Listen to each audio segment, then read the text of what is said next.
Hey, welcome to Stretch. We are going to do 3 shapes today to work the groin and the psoas, and then also some stability. So we'll start down on the floor.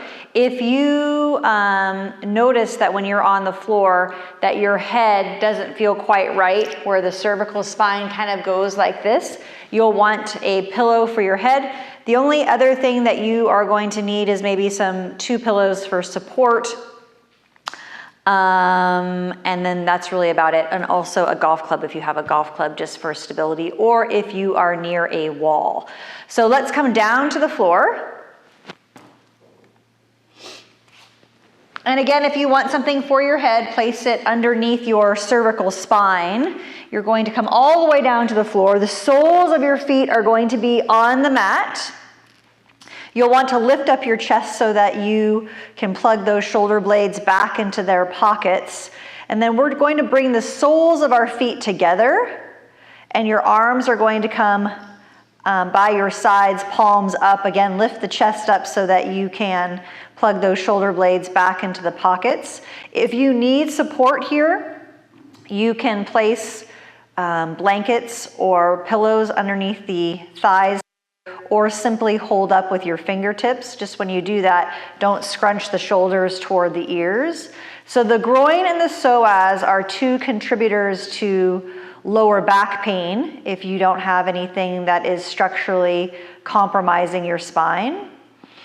And so when we can stretch these things out, make them a little bit more pliable, it makes everyday life a little bit nicer, but it also will help with your golf swing.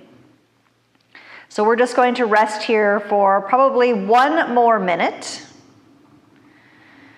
And taking some inhales and some exhales here.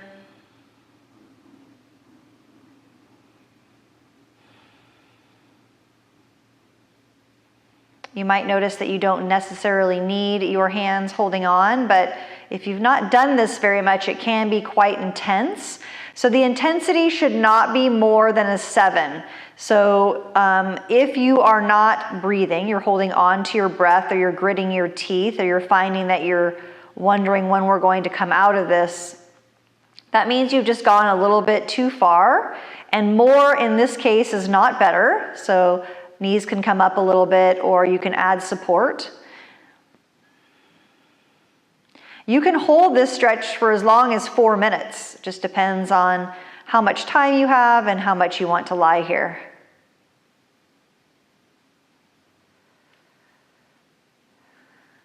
And then on your next inhale, let's bring those knees together. And then you can bring your knees to your chest, pick up your head, hold on to the knees or shins, then place the back of the head back down. Flex your toes back toward the shins, and the shoulders are away from the ears.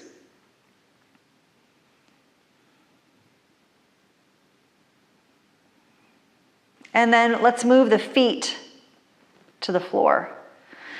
Place your left ankle across your right thigh. Flex the toes back toward the shins. Press your left knee away from you with your left fingertips, and extend your right arm above the head.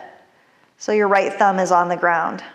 Just gentle stretch here. Again, the intensity of the stretch shouldn't be more than a 7.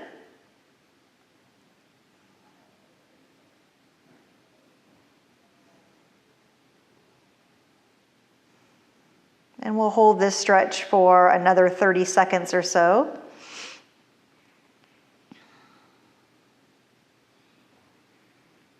Just notice if you're gripping on any place. If you're holding any tension in your face, try to relax your jaw. You can do that by separating your teeth. And then moving your right hand down to the side, release your left ankle from the right thigh and switch sides. Flex the toes back toward the shins. If the entire foot can be on the thigh, that's great. The side of the foot. If the foot wants to hang off the side because it's too intense to keep the foot on the thigh, that's okay too. And then extend the left arm above the head, thumb down, and press the right knee away with your right fingertips. You might have to pick your head back up and place the back of your head back down on the mat. You really want to feel that the back of your neck is relatively flat. So sometimes we have to place a pillow underneath our head in order for that to happen.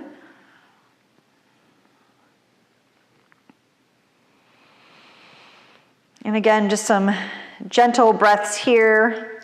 And we're just releasing the glute, a little bit of the hip here. And the medial glute, the side. And then release the hand and the foot and the arm and extend your legs out on the mat. Arms are above your head. Flex your toes back toward your shin. Reach really long. You can move around, moving those shoulder blades back into your pockets. Bring the knees to the chest.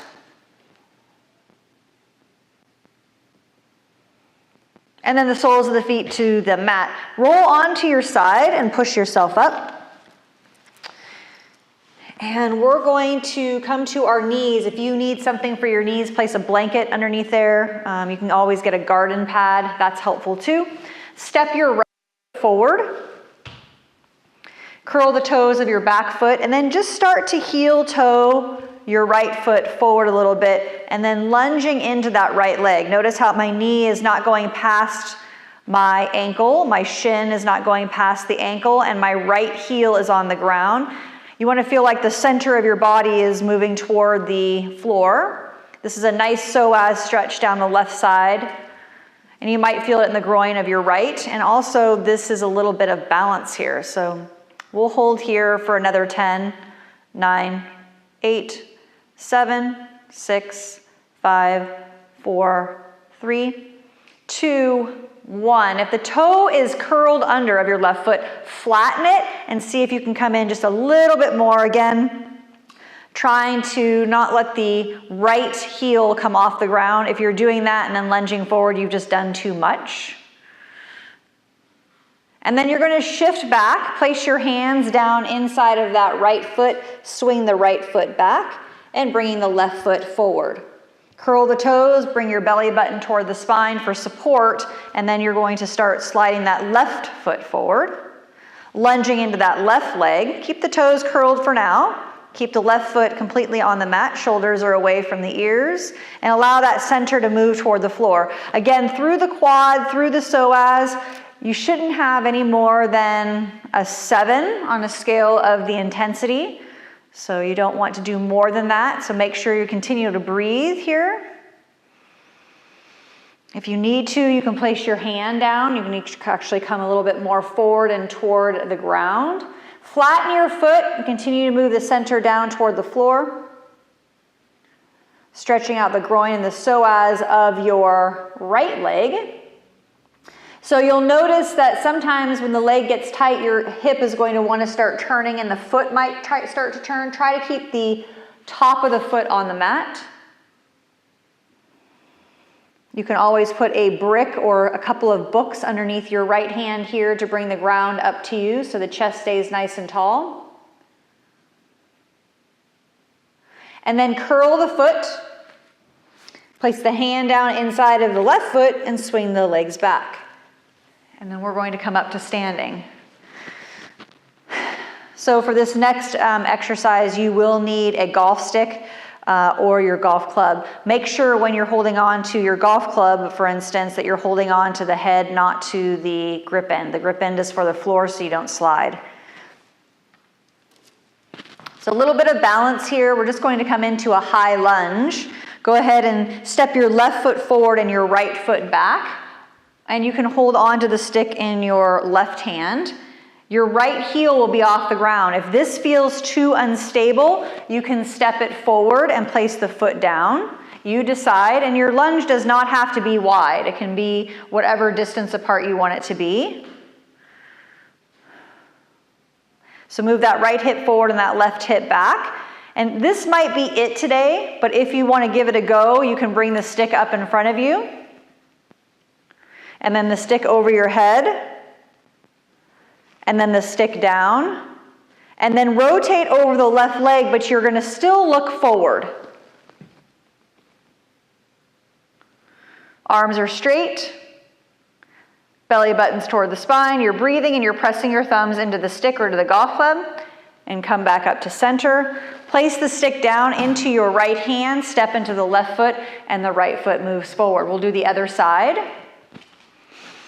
One side inevitably feels different than the other, so decide where you need to be. Move that left hip forward and that right hip back, lunging into that right side, but notice how my ankle, or my knee rather, is over the ankle. You don't want to come forward of that. You can be slightly behind, pressing the foot into the ground or into the mat. You can stay here, or you can bring the stick up in front, pressing your thumbs into the stick. Arms go over the head. Arms come back down. Keep looking forward as you rotate to the right. Back to center. Stick comes to the floor. And step forward. So you can go through that series as many times as you want. If you only have time for once, that's better than nothing. And then as always, if you only have one time to stretch during the day, I would suggest before you go to bed. That way you have the benefits of the stretch for the entire time that you are sleeping. If you're going out to play golf, then obviously doing it before you play is a good idea. I look forward to seeing you again soon.